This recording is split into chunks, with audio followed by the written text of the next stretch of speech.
I couldn't believe what I was seeing that morning. The sun had barely risen over the lake, and the air still carried that crisp mountain chill. I had my coffee in one hand and a bag of supplies from town in the passenger seat, milk, bread, some nails for a little repair work I'd been planning at my cabin. Everything about the day felt peaceful, until I rounded the bend and slammed on my brakes. Right there, just before the old wooden bridge that led to my property, the road was blocked off like it was some kind of crime scene. Bright orange cones stretched in a neat little line, a clunky metal barricade sat dead center, and 3 people stood there like they were guarding the gates of a fortress. The tallest of them, a sharp-nosed woman with perfectly ironed clothes and an expression like she'd just bitten into a lemon, stepped forward with a clipboard clutched tight in her hand. I'd later learn her name was Karen, and believe me, it fit. "Sir, this road is closed. You can't cross unless you're an HOA member," she said in a tone that dripped with authority she clearly thought she had. My truck idled a few feet away from her, and I stared in disbelief. "Excuse me?" I asked, thinking maybe I'd misheard her. "This road is part of our HOA jurisdiction," she repeated, as if that settled the matter. "We voted last night to make it resident-only access. You'll need to join, pay your dues, and get a gate pass if you want to cross."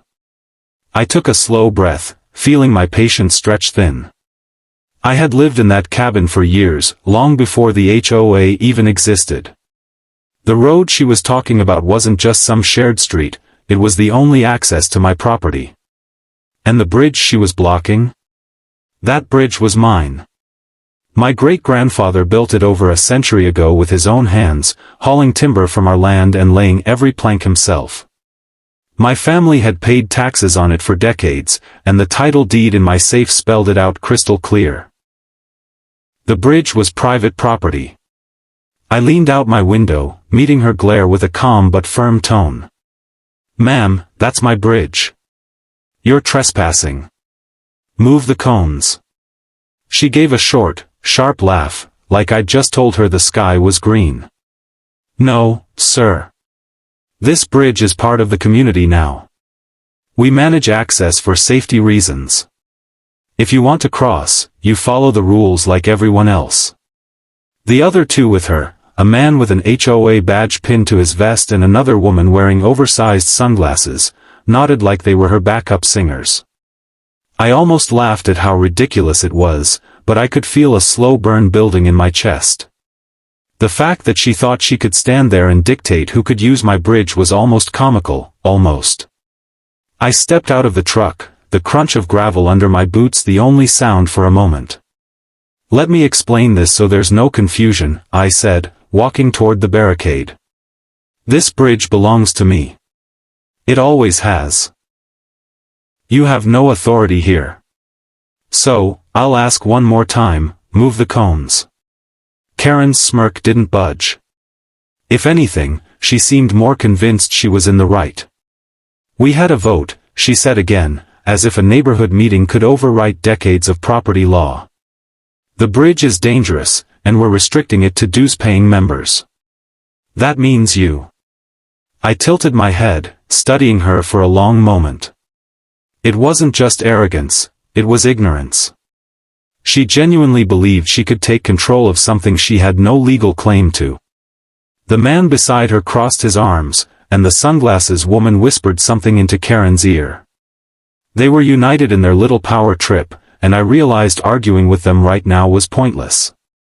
My first thought was that this was some kind of bad prank. My second thought was that these people had no idea who they were messing with. I've dealt with all kinds of stubborn in my life. Contractors, stubborn bosses, even the occasional wildlife that refused to leave my porch, but this was a whole new flavor. This was a group of people who thought a clipboard gave them more power than the law. I gave them one last chance. "Move the cones." Karen's response was to take a deliberate step forward and plant herself in the middle of the bridge entrance, as if her presence alone could stop me. "You'll have to join the HOA if you want access," she said. "Otherwise, turn around and take the long way." That did it. The long way she was talking about wasn't just inconvenient, it was ridiculous. To get to my cabin without crossing the bridge, you had to drive 45 miles around the lake, a trip that would take well over an hour and burn a quarter tank of gas. Not to mention the road on the other side was half washed out from last winter's storms. She knew it. She wanted to make my life harder until I caved. I gave her a slow smile, the kind that tends to make people nervous. "All right," I said, stepping back toward my truck. "You want to play games? Let's play." I didn't slam my door. I didn't peel out or yell. I just drove away slowly, my mind already working on a plan. Because here's the thing about people like Karen, they think control comes from blocking someone in. But when you own the only bridge into town, control works both ways. They just hadn't figured that out yet. And by the time they did, it was going to be a very long, very quiet week on their side of the water. What the HOA didn't realize was that the bridge wasn't just some rickety old structure tucked away in the woods, it was the main artery that kept this whole area connected to the outside world. Without it, there was no quick trip to the grocery store, no morning commute to work, no easy run to the gas station. Sure, there was technically another road, but calling it a road was generous. It was a winding, gravel path that wrapped all the way around the lake, filled with potholes deep enough to swallow a small car. Taking it meant adding 45 miles and nearly 2 hours to even the simplest trip. Most people around here never used it unless they had absolutely no choice. That bridge had been in my family for over 100 years. My great-grandfather, William Fletcher, was a stubborn man in the best way. Back in 1912, he decided he didn't like relying on the ferry service that used to run across the lake. So he built his own bridge, using timber cut from our own land and stone hauled in by horse-drawn wagons. It took him and a crew of local men 2 full years to finish, and when it was done, it was a masterpiece, solid, dependable, and built to last. Over the decades, it had become a lifeline for the whole community. My father reinforced it with steel beams in the 80s, and when I inherited the property after he passed, I took on the responsibility of keeping it in top shape. I paid for repairs, replaced the decking boards, and even had the supports inspected every couple of years to make sure it was safe. And here's the kicker, the bridge was listed as a private easement in the county records, with my family name on the deed. That meant I had the legal right to decide who could cross and who couldn't. I'd always been generous about it. Neighbors, visitors, even the HOA folks, they all used it freely, no tolls, no restrictions. It was just the neighborly thing to do. But apparently, my kindness had been mistaken for weakness. The way Karen and her little entourage carried themselves, it was clear they thought they could just vote their way into ownership. Maybe they assumed that because the bridge connected to their neighborhood, they had some kind of claim over it. Maybe they thought no one would bother to check the paperwork. Either way, they were dead wrong. As I drove away from that confrontation, the memory of Karen's smug face burned in my mind. She had stood there like a queen guarding her castle, certain she was in the right. The other two had just followed her lead, like they didn't have the faintest idea of the legal mess they were stepping into. I wasn't angry, at least, not in the way most people might expect. I've never been one to shout or make a scene. I learned a long time ago that the best way to deal with bullies is to let them walk straight into their own downfall. And this wasn't going to take much effort on my part. They'd handed me the perfect excuse to put them in their place. I started thinking about the last time I'd had to deal with something like this. A few years back, a developer had tried to buy rights to the bridge so they could charge tolls to everyone who crossed. I shut that down in less than a week by producing the original deed and tax records, which proved beyond a doubt that the bridge had always been privately owned. If I could stop a corporate developer with millions of dollars at their disposal, then an overzealous HOA didn't stand a chance. The more I thought about it, the more it became clear that this wasn't just about my property, it was about setting boundaries. If I let them get away with this once, what would be next? Would they vote to control my driveway? My cabin? Maybe the lake itself? No, this had to be dealt with decisively. I decided right then and there that I wasn't just going to take my bridge back. I was going to make sure they understood, without a shred of doubt, that they had zero power here. And if that meant shutting down the entire HOA's access to town until they figured it out, well, so be it. I knew exactly how much they relied on that bridge. I also knew they'd fold the moment they realized life without it was a nightmare. The trick was to make my move quickly, before they could try any underhanded legal stunts. That's why, instead of heading straight back to my cabin, I turned the truck toward the other side of town and made a few calls. By the time I got home that evening, I had a crew lined up and a plan in motion. I wasn't going to argue with Karen anymore. I wasn't going to waste my breath explaining what the law said. I was just going to show them, loud and clear, that blocking me from my own bridge was the biggest mistake they'd ever made. And the best part? I could already picture the look on their faces when they realized what I had done. It was going to be priceless. The next morning, before the sun had even touched the lake's surface, I was already in my truck heading toward the bridge. I had barely slept, running the plan over in my mind all night, but the excitement kept me going. The crew I'd called the day before was already waiting when I arrived, 2 flatbed trucks loaded with steel gates, concrete posts, heavy chains, and private property, no trespassing, signs big enough to be read from 50 yards away. These guys worked fast. By the time the first streaks of daylight hit the treetops, we were already pouring concrete for the post anchors on both ends of the bridge. The sound of drills, hammers, and welders echoed through the quiet valley. This wasn't just a gate, it was a statement. We mounted the gates so they swung inward toward my property, installed locking mechanisms that could only be opened with a key I held, and reinforced the lower panels so no one could just crawl underneath. The signs went up next, one on each gate and another mounted to a pole before the bridge even started. By the time we were done, the message was impossible to miss: this bridge is not public. Access granted only by the owner. Violators will be prosecuted. The work was wrapping up when I spotted movement in the distance. Karen was marching down the road toward us, still in her robe and slippers, hair all over the place like she'd sprinted straight out of bed. Behind her, 2 men I recognized from the HOA meeting were jogging to catch up. Even from 50 feet away, I could hear her voice, sharp, loud, and dripping with outrage. "What is this?" she demanded as she reached the barricade. "You can't just block off the bridge. This cuts off the entire neighborhood." I pulled a folded piece of paper from my jacket pocket and held it up. "This," I said calmly, "is the property deed. This bridge is mine. It has always been mine.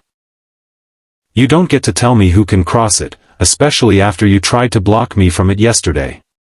She didn't even glance at the paper. "That bridge is vital infrastructure. You can't just..." I cut her off. "Karen, yesterday you stood right here and told me I couldn't cross to my own property unless I joined your HOA. That was trespassing and attempted extortion. I could call the sheriff right now and press charges." Her mouth opened, but no words came out. The 2 men with her shifted uncomfortably, clearly realizing the situation was worse than they'd thought. I locked the gate with a heavy-duty padlock and slid the key into my pocket. "You want to get into town now? You've got one option, the long road. 45 miles around the lake. Better fill your gas tanks." The shock on their faces was worth every penny I'd spent on the gates.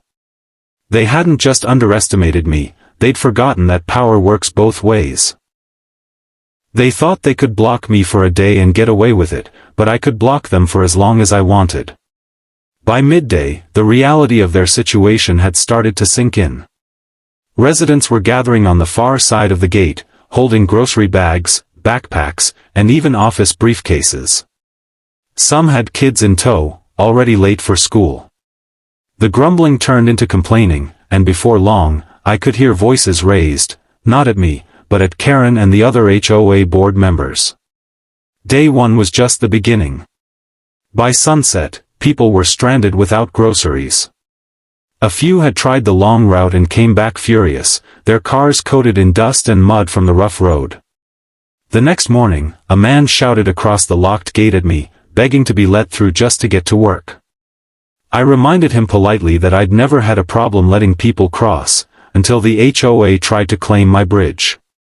By the second day, the tone of the residents had shifted completely. They weren't mad at me anymore. They were mad at the HOA. From where I stood, leaning on the railing of my cabin porch, I could see exactly how fast the tide was turning. And the best part? I knew they'd eventually come crawling back, not because they wanted to, but because they'd have no other choice. The bridge wasn't just a shortcut. It was the lifeline of this whole side of town. And now, I was the one holding the key. It didn't take long for the pressure to crack the HOA's bravado. On the third morning, I heard the sound of tires crunching gravel and looked up to see a shiny black SUV making its way toward the gate from the far side. Out stepped the HOA president himself, a stocky man in his 50s wearing a forced smile that didn't quite reach his eyes. He wasn't flanked by Karen this time, which told me everything I needed to know. She'd probably been told to stay home before she made things worse. He walked up to the gate, hands raised like he was trying to show he came in peace.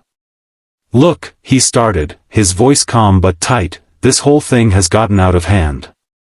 There's been some misunderstanding. Karen acted outside her authority. We never meant for you to be denied access to your own property." I didn't say anything at first. I just let the silence stretch, leaning against the gate like I had all the time in the world. Finally, I asked, "So what exactly did you mean when you blocked me from my own bridge and told me I needed to join your HOA to cross it?" He cleared his throat, eyes darting to the ground. "We, made a mistake. We'd like to work this out." That's when I laid out my terms, slow and deliberate so he knew there was no room for negotiation. First, I want a written apology from the HOA to every resident, stating clearly that the bridge is my private property and you have no jurisdiction over it. Second, I want a signed legal agreement that guarantees you will never attempt to claim, regulate, or restrict this bridge again. And third, I paused for effect. Karen resigns from the HOA board. Effective immediately. He blinked at me, stunned. That's a lot to ask. I shrugged. So is blocking the only bridge into town. You've got until the end of the day. Otherwise, this gate stays locked. The rest of the day was quiet, but I knew what was happening on the other side. Residents were cornering board members, demanding answers, and pointing fingers. By late afternoon, I spotted the SUV coming back. The president stepped out, this time holding a folder. Inside was a typed apology letter addressed to every resident, along with a signed legal agreement acknowledging my ownership of the bridge and guaranteeing non-interference. And tucked at the back was a one-line resignation letter from Karen herself. When I read it all, I nodded, unlocked the gate, and swung it open. Cars began rolling across almost immediately, people waving and shouting thanks as they passed. Some even slowed down just to apologize for how the HOA had treated me. Karen didn't come by that day, but I heard from a neighbor later that she'd been avoiding everyone. Since then, the bridge has stayed open, but there's a brand new sign posted on both ends: private property, cross respectfully or don't cross at all. Funny thing is, I haven't had a single issue since. The HOA still holds their little meetings, but they've been a lot quieter. I think they finally understood.